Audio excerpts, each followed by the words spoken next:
नवरात्र में 9 अंक का विशेष महत्व है। महिषासुर और देवी दुर्गा का युद्ध पूरे 9 दिनों तक चला था और 10वें दिन महिषासुर का वध हुआ। इसलिए नवरात्रि के 9 दिनों में देवी दुर्गा के 9 स्वरूपों की पूजा की जाती है।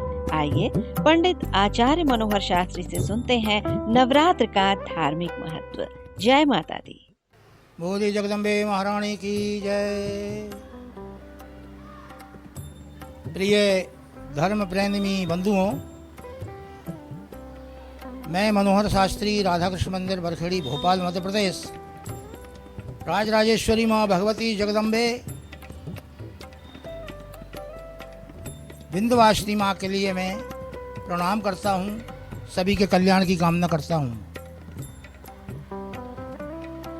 बंधुओं, माँ भगवती जगदम्बा की कथाएं तो अनंत हैं, लेकिन छोटे से रूप में, क्योंकि हर व्यक्ति को समय का बड़ा अभाव है, कम शब्दों में आप सुनिए कि माँ स्कंद माता का जो नाम है, नवरात्रि के पहले दिन जो स्थापना होती है, तो 9 रोज तक रोजाना हम जो एक समय पर जो पूजन करते हैं, प्रतिदिन माँ अपने रूप जो है बदलती हैं।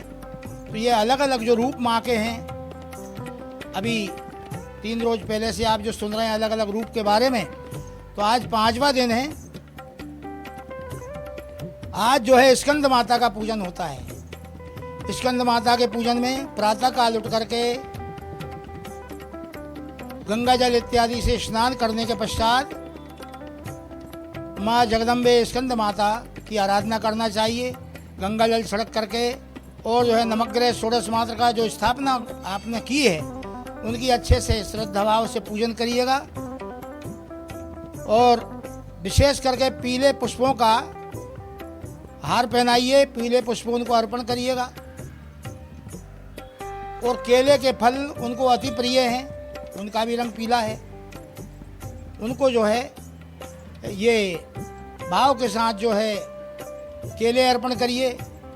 केले क्यों पसंद है माँ के लिए कि दुर्योधन की मेवा त्यागी शाक विदुर घर खाए। परमात्मा ने केले के छिलकों का भोग लगाया था और 56 प्रकार के व्यंजनों का त्याग कर दिया था। इस कारण माँ भगवती जगदम्बा स्कंद माता के लिए केले का फल बहुत अति प्रिय है। केले के फलों का भोग लगाइए और ओम ह्रीम सौम्यन्यै नमः इस मंत्र का जाप करिए प्रतिदिन, तो जो है मनोकामनाएं सिद्ध होती हैं। अपने यहाँ पर ये इनका जो पूजन है, विशेष करके पुत्र प्राप्ति के लिए माता बहनें करती हैं और अवश्य जो है उनके पूजन से कामना सिद्ध होती है। इसमें किसी प्रकार का संदेह नहीं है।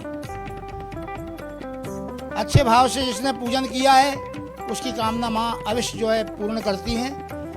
और पुत्र प्राप्ति के लिए, पुत्रों को अपने दीर्घायु पाने के लिए ये पूजन किया जाता है। जय माँ स्कंद। माँ स्कंद को मैं प्रणाम करता हूँ। अब इसके साथ में ही अब आपको ये तो बता दिया कि इनका नाम स्कंद माता क्यों पड़ा और इनकी उत्पत्ति किस प्रकार से हुई। ये साथ में आप थोड़ा सा समय लेकर इसको जरूर सुनिएगा। बंधुओं, वेद के अंदर ये बताया है, कैलाशपति भोलेनाथ नहीं, भगवान जो स्वयंभू हैं, जो स्वयं बने हैं, जिनको किसी ने नहीं बनाया, वो महाशिव, उनके मन में एक रोज विचार आता है कि क्या करना चाहिए। अपने आप में एक ज्योति प्रकट होती है और वो ज्योति प्रकट होने के पश्चात एक स्त्री का रूप बन जाता है, नारी का रूप बन जाता है। उससे आधा अंग उनका नारी का, आधा जो है पुरुष का, उन स्वयं का। उनका नाम अर्धनारीश्वर हुआ। अर्धनारीश्वर भगवान के मन में विचार आया कि क्या करना चाहिए। एक हाथ से नारायण को प्रकट किया, दूसरे हाथ से ब्रह्मा जी को प्रकट किया और उनने कहा कि हमें क्या करना है कि आप एक काम करिए, सृष्टि का निर्माण करिए। वो नारायण से कहा कि मुझे क्या करना है, आपको कुछ नहीं करना, थोड़ा सा जल दे दिया तो अथाह जली जल हो गया चारों तरफ। तो मुझे करना क्या है कि आपको शयन करना है। भगवान नारायण सो जाते हैं, शयन करते हैं उस जल में। इसके पश्चात एक रोज मैं इसलिए कह रहा हूं कि आपको यह पता होना चाहिए कि स्कंद माता नाम किस प्रकार से पड़ा। तो बंधुओं, इस प्रकार से एक रोज बहुत दुखी हो गए ब्रह्मा जी के, समझ में नहीं आ रहा सृष्टि की रचना किस प्रकार से करना चाहिए। भगवान शिव के पास वापस गए। भगवान महाशिव ने कहा कि समय आने पर मैं स्वयं आ जाऊंगा, आप चिंता का त्याग कर दें। एक रोज दुखी होकर के ब्रह्मा जी रोने लगे, आंसू निकलते हैं। सामने एक बालक प्रकट होकर रोने लगता है कि क्यों रो रहे हो, चुप हो जाइए। कि मैं चुप बाद में होऊंगा, पहले आप ये बताओ मैं कौन हूँ। वो बालक कहने लगा ब्रह्मा जी से, मैं कौन हूँ कि तुम रो रहे हो, इसलिए तुम्हारा नाम रुद्र होगा। वो रुद्र जो है धीरे धीरे करके बड़े हुए। बड़े होने के पश्चात वो ही कैलाशपति भोलेनाथ कहलाए। इसके साथ में बंधुओं, उसका कारण था कि गलती से एक जो है राक्षस पैदा हो गया था और उसकी मृत्यु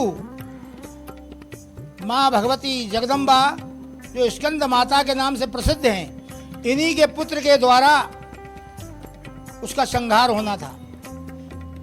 इस कारण से भगवान शिव को वहां पर आना पड़ा, कैलाशपति भोलेनाथ के नाम से रहने लगे। और उधर माँ के पास वापस जाते हैं सभी देवतागण, वापस जाते हैं कि माँ चलिए भोलेनाथ आपका इंतजार कर रहे हैं। तो वो माँ भगवती जगदम्बे ने महर्षि कश्यप जो थे दक्ष के यहाँ पर 60 कन्याएं थी। 13 महर्षि कश्यप को दी, 27 चंद्रमा को दी, 1 गुरु बृहस्पति को दी, 4 शुक्र ग्रह को दी। और द्वितीय अदिति यहीं से जो है देवताओं राक्षसों की सभी की उत्पत्ति होती है। तो उन्हीं 60 कन्याओं में बंधुओं एक भगवती ये सती नाम से जो है विख्यात हुई वो। इसके पश्चात बड़ी होती हैं, भगवान से प्रेम विवाह होता है। और इसके पश्चात अपने पिता के यहाँ जाकर के और उन्होंने यज्ञ को नष्ट भ्रष्ट कर दिया भगवान शिव का भाग नहीं देख करके। तो वो लीला वहीं पर कुल मिलाकर ब्राह्म हो जाती है। जब वहाँ पर वो लीला ब्राह्म हो गई, वापिस जो है पूरे देवता भगवान महाशिव जो विराजमान है अर्धनारीश्वर वहाँ पर पहुँचते हैं कि माँ ये तो लीला परिपूर्ण नहीं हुई, आपको पुनः चलना पड़ेगा। सबके प्रार्थना पर तो हिमाचल के यहाँ पर आकर के हिमबान के यहाँ पर आकर के और पार्वती के नाम से इनका जन्म होता है। और जन्म होने के पश्चात भगवान शिव से विवाह होता है।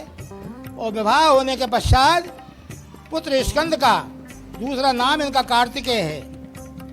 कार्तिकेय भगवान का जन्म होता है, उसके द्वारा तारकासुर का वध हुआ।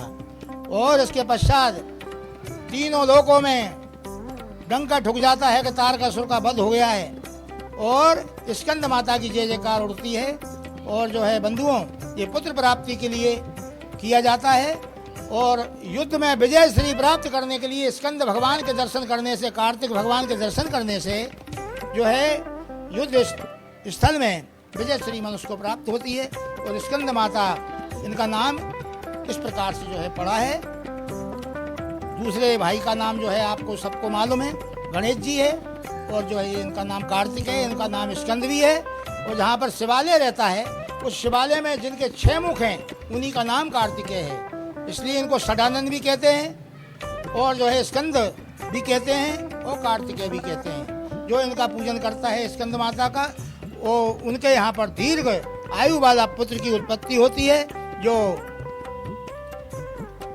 जो है दूसरों का पालन करने वाला माँ भगवती के चरणों में अनुराग रखने वाले पुत्र की प्राप्ति होती है। और सभी प्रकार के कार्य जो है सिद्ध होते हैं स्कंद माता के पूजन से। अनंत इस प्रकार की बंधुओं कथाएं हैं। कुल मिला करके इस प्रकार से स्कंद माता का पूजन होता है। और 9 आहुति जो है आप उनके नाम से दीजिएगा। ओम ऐं ह्रीं क्लीं चामुंडा विच्चे, ये बीज मंत्र है। ये दुर्गा सप्तशती के अंदर बहुत विशेष करके इसको बताया है। और दुर्गा सप्तशती एक ऐसा महापुराण है बंधुओं, ये कहाँ से आया? ये मार्कंड पुराण के अंतर्गत, मार्कंड पुराण के अंदर ये दुर्गा सप्तशती दी गई है। वहाँ से दुर्गा सप्तशती, इसमें 700 श्लोक हैं। एक एक श्लोक बहुत काम का है, एक एक श्लोक बहुत काम का है। और बंधुओं, ये दुर्गा सप्तशती की विधि आगे आपको बताई जाएगी। तो ये मार्कंड पुराण से इनकी उत्पत्ति हुई है दुर्गा सप्तशती की। और माँ भगवती का विशेष जो पूजन है, अनुष्ठान है, ये दुर्गा अर्चन पद्धति करके एक पुस्तक है गीता प्रेस गोरखपुर से, उसमें आप देखिएगा तो उसमें और आपको अधिक जानकारी प्राप्त होगी। बोले जगदम्बे महारानी की जय। न फेक न लेट, देखते रहिए पीपल्स अपडेट।